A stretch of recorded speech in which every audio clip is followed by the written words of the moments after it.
අද දවසේදී මේ විශේෂ මාධ්‍ය හමුව ගන්න හේතුණු කාරණය තමයි මේ වෙදී අපි දන්නවා නව අධ්‍යාපන ප්‍රතිසංස්කරණ සම්බන්ධව බරපතල සාකච්ඡාවක් නිර්මාණය වෙලා තියෙනවා. මෙහි අලුත්ම තත්වය තමයි 6 වසරට අදාළ ඉංග්‍රීසි භාෂා මොඩියුලයක ඇති වෙලා තියෙන දෝෂයක් සම්බන්ධව ඇති වෙලා තියෙන සාකච්ඡාව. ඒතර මේ සම්බන්ධව අපේ අදහස ඉදිරිපත් කරන් තමයි අද දවසේ මේ විදිහට මේ මාධ්‍ය හමුව ගන්නෙ. මුලින්ම සඳහන් කරන්න ඕනි මේ අලුත් අධ්‍යාපන ප්‍රතිසංස්කරණ සම්බන්ධව අන්තර් විශ්වවිද්‍යාල ශිෂ්‍ය බල මණ්ඩලයේ විදිහට අපි පහුගිය මාස ගණනක කාල සීමාව තිස්සේ දිගින් දිගටම අදහස් පළ කරා.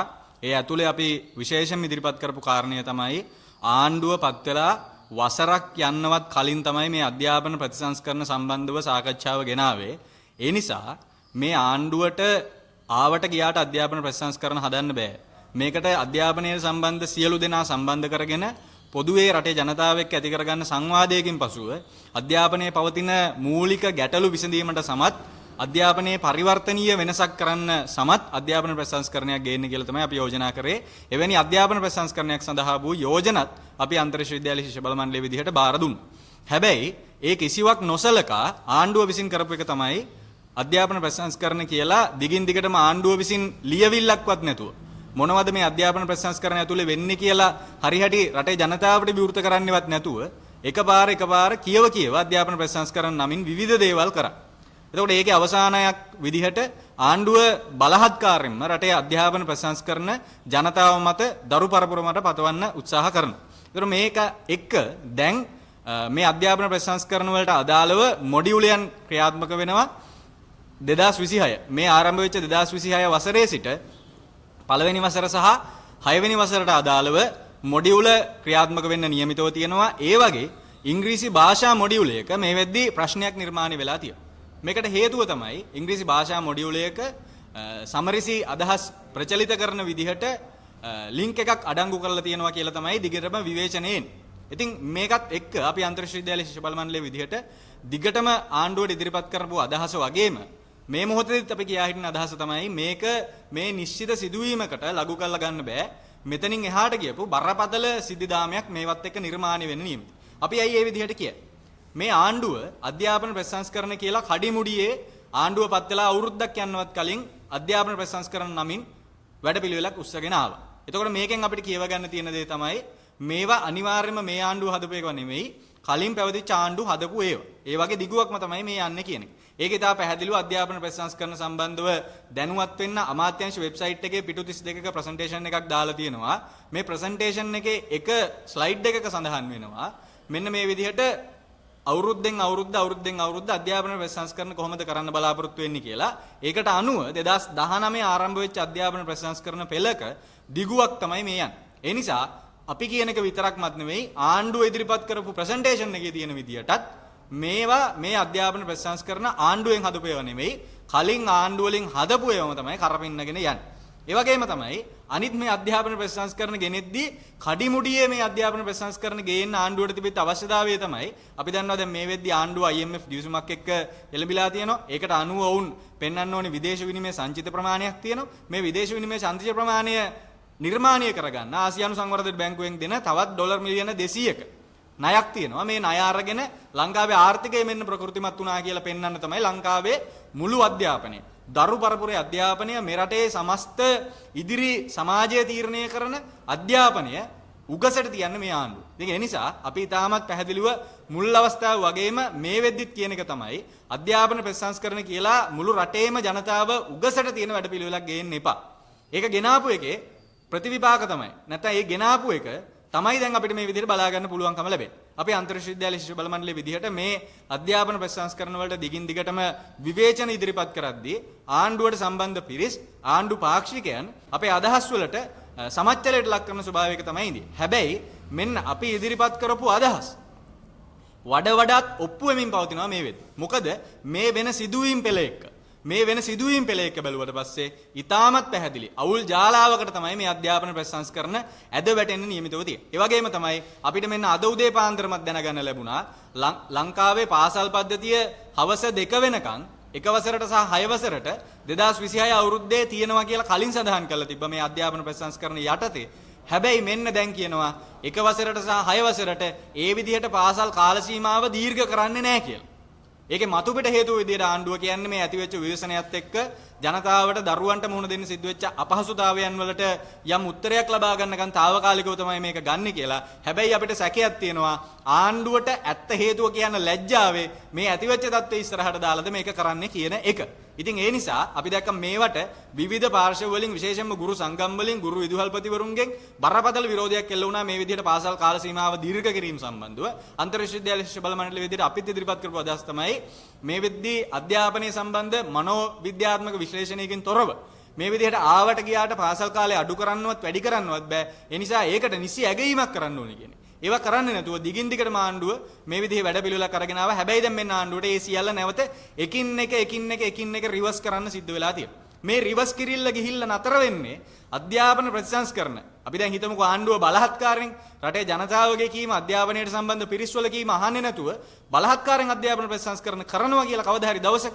ඉතින් ඒ தත්ත්වයට යටතේ ආණ්ඩුවට තව කාල සීමාවක් ගියාට පස්සේ අනිවාර්යෙන් ඕවා කුල ගන්න සිද්ධ වෙයි. මේ යන රිවර්ස් කිරිල්ල හැටියට. ඒක මුලින්ම අපි ඉදිරිපත් කරන්න ඕන ආණ්ඩුවත් තමන්ගේ පැවැත්ම සම්බන්ධව හිතනවා නම් නැවත වතාවක් මේ සම්බන්ධව අවධානය යොමු කරන්න කියලා අපි දා අවධාරණය කළා කියලා. ඒ වගේම තමයි අපි අන්තර් විශ්වවිද්‍යාලයේ ශිෂ්‍ය බල මණ්ඩලයේ විදිහට මේ ඇති වෙලා තියෙන සිදුවීම. නැත්නම් මේ ඉංග්‍රීසි භාෂාව 6 වසරේ ඉංග්‍රීසි භාෂාව මොඩියුලය සම්බන්ධව ඇති වෙලා තියෙන ගැටලුව ඒ ගැටලුවට විතරක් ලඝු කරන්න සූදානම් නැහැ. ඒක මුළු අධ්‍යාපන ප්‍රතිසංස්කරණ සමග බද්ධ වෙච්ච ක්‍රියාවලියක් විදිහට තමයි අපි දකින්නේ. මොකද මේ අධ්‍යාපන ප්‍රතිසංස්කරණ ඉදිරිපත් කරන ස්වභාවයෙන්ම අධ්‍යාපන ප්‍රතිසංස්කරණ ඇතුලේ අධ්‍යාපනය ලබද්දී දුවදරුවන්ට සමාජ මාධ්‍ය ඒ වගේම අන්තර්ජාලය භාවිතා කරන්න සිද්ධ වෙනවා.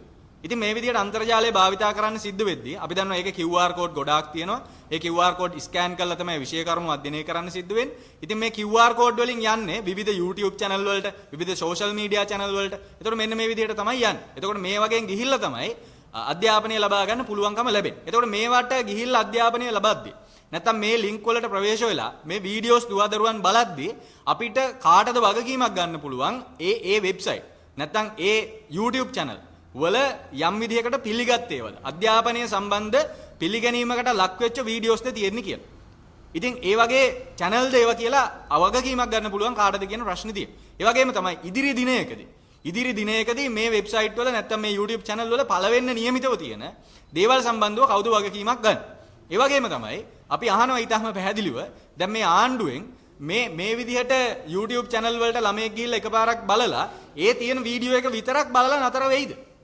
ඒ තියෙන වීඩියෝ එක විතරක් බලලා නතර වෙයිද? එතනින් එහා පරිශීලනයකට ඕන් යොමු වෙන එකක් නැද්ද?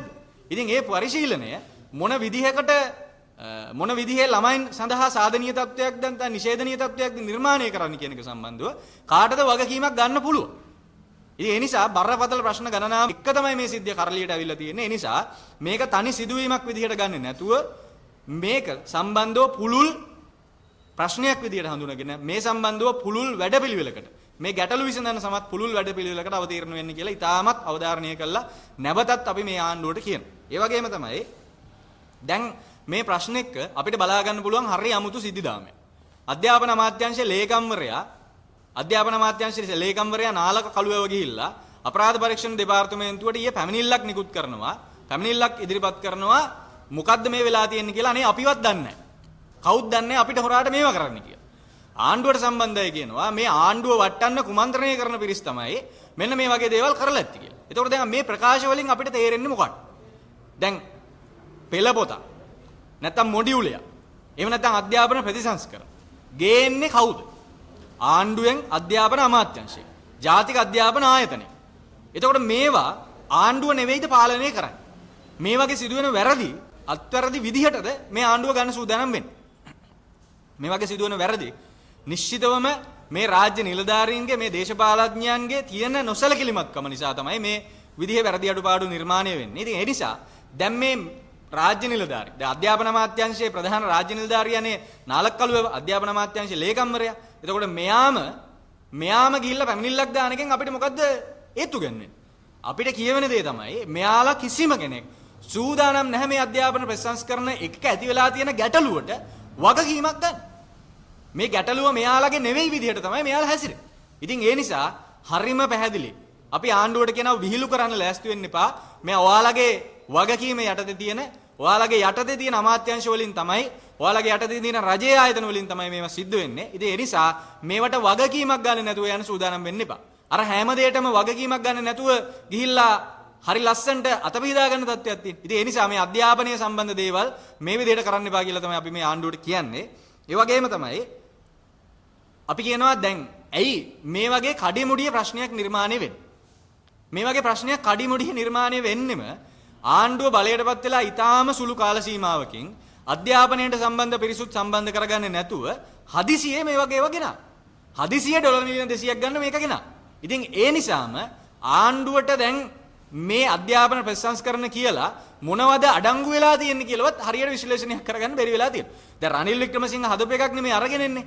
රනිල් වික්‍රමසිංහ හදපු එකක් මෙයාලට අනුව වෙනස් කරලා දානවා කියලා තමයි මෙයාලා කිව්වේ. හැබැයි මේ මුකුත් බලන්නේ නැතුව රනිල් වික්‍රමසිංහ හදපු එකම ඔහේ ගෙනල්ලා අතාරින්න.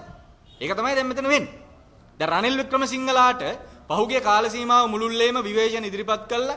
රනිල් වික්‍රමසිංහලාගේ, මහින්ද රාජපක්ෂලාගේ, ගෝඨාභය රාජපක්ෂලාගේ තිබිච්ච දේශපාලන අරාජිකත්වයේ නිසාම බලය ගන්න පාර කැපිච්ච මාලිමා ආණ්ඩුව දැන් මොකද්ද මේ කරන්නේ? දැන් කරන්නේත් රනිල් වික්‍රමසිංහ හදපු අධ්‍යාපන ප්‍රතිසංස්කරණ. ගෝඨාභය රාජපක්ෂයාගේ හොඳම යාළුවෙක් උපාලිසේදර මහත්තයා දාගෙන හදපු අධ්‍යාපන ප්‍රතිසංස්කරණ තමයි කරපින්නගෙන යන්නේ. ඉතින් ඒව ඇතුලේ තියෙන අන්තර්ගතයන් තමයි මේ තියෙන්නේ. ඉතින් ඒ නිසා අපි නැවත නැවතත් කියන්නේ මේ ආණ්ඩුවට අධ්‍යාපනයේ එක්ක මේ විදිහේ සෙල්ලම් කරන්න ලෑස්ති වෙන්න එපා.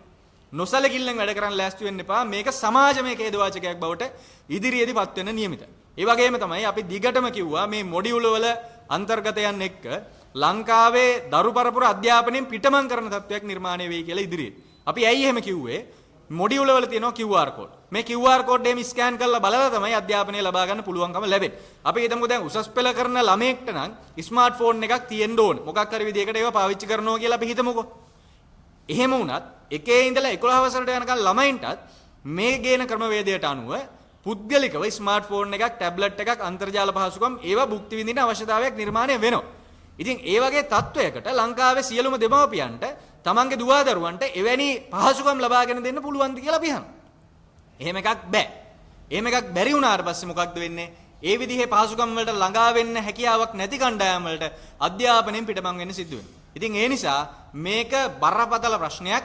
රටේ ජනතාවට සමස්තව අධ්‍යාපනයට ප්‍රවේශ වෙන්න අවස්ථා නිර්මාණය කරන එකක් නෙවෙයි මේකෙන් වෙන්නේ. අධ්‍යාපනයෙන් ක්‍රමානුකූලව රටේ සියලු දෙනා දරු පරපුර ඉවත් කරන එකක් තමයි සිද්ධ වෙන්නේ. ඒ නිසා මේවට අපි දිගින් දිගටම විවේචන ඉදිරිපත් කරා. හැබැයි ඒව ආණ්ඩුව පිළිගන්න සූදානම් වුණේ නැහැ. හැබැයි මෙන්න දැන් අපි ඉදිරිපත් කරපු විවේචන ඇස් පනා පිට ඔවුන් ගෙනාපු වැඩපිළිවෙල යටතේ සිද්ධ වෙනවා. ඒ නිසා අපි කියනවා දැන්වත් ඇස්කම් විවෘත කරලා බලන්න. දැන්වත් මේ ගැන අධ්‍යාපන ප්‍රතිසංස්කරණ සම්බන්ධව නිශ්චිත අවධානයක් දෙන්න, මේවා සම්බන්ධව සමාලෝචනයක් කරන්න, මේ අධ්‍යාපන ප්‍රතිසංස්කරණ නතර කරන්න. ඇත්තට අධ්‍යාපන ප්‍රතිසංස්කරණ නතර කරලා ලංකාවේ අධ්‍යාපනයේ ගුණාත්මක පරිවර්තනයක් ගේන්න සමත් ලෝකයේ ජීවිතයක් දිනන්න පුළුවන් දරු පරපුරක් හදන අධ්‍යාපන ක්‍රමයක් හදන පරිවර්තනීය වෙනසකට එන්න. ඒකට අන්තර් විශ්වවිද්‍යාල ශිෂ්‍ය මණ්ඩලයේ විදියට අධ්‍යක්ෂ මුස්තල අපි සහයෝගය දෙන්න සූදානම්. එහෙම නැතුව ලංකාවේ මුළු දරු පරපුරම උගස් තියෙන වැඩපිළිවෙල වලට අපි විරුද්ධයි. ඒ වගේම තමයි අපි කියනවා දැන් රටේ ආදරණීය අම්මලා තාත්තලාට ආදරණීය අම්මේ තාත්තේ අපි කිව්වා මේ පොළ අහෝසි කළා ලංකාවේ පාසල් පද්ධතිය වහලා දාලා ලංකාවේ අධ්‍යාපනයේ මූලික අරමුණු ශ්‍රමිකයෙක් හදන තැනට සීමා කළා මේ රටේ අධ්‍යාපනයේ මුළුමනින්ම විනාශ කරන්න තමයි මේ ආණ්ඩුව හදන්නේ. දැන් මෙන්න අපි කියපු ඇත්ත වෙලා තියෙනවා. ඒ නිසා දැන්වත් මේ සම්බන්ධව අවධානය යොමු කරන්න. මේ ඔබේ දුවදරුවගේ අධ්‍යාපනයේ සම්බන්ධ කාරණාවක්. ඒ නිසා මේවට විරුද්ධව සියලු දෙනා පෙළ ගැහෙමු. අන්තර් විශ්වවිද්‍යාල ශිෂ්‍ය බල මණ්ඩලයේ විදිහට ඒ වෙනුවෙන් නායකත්වය දෙන්න සූදානම්. අපි ඉදිරියේදීත් මේකට විරුද්ධව ක්‍රියාමාර්ග ගන්න පවා සූදානම් බවත් ඉතා පැහැදිලිව මේ ආණ්ඩුවට ප්‍රකාශ කරනවා.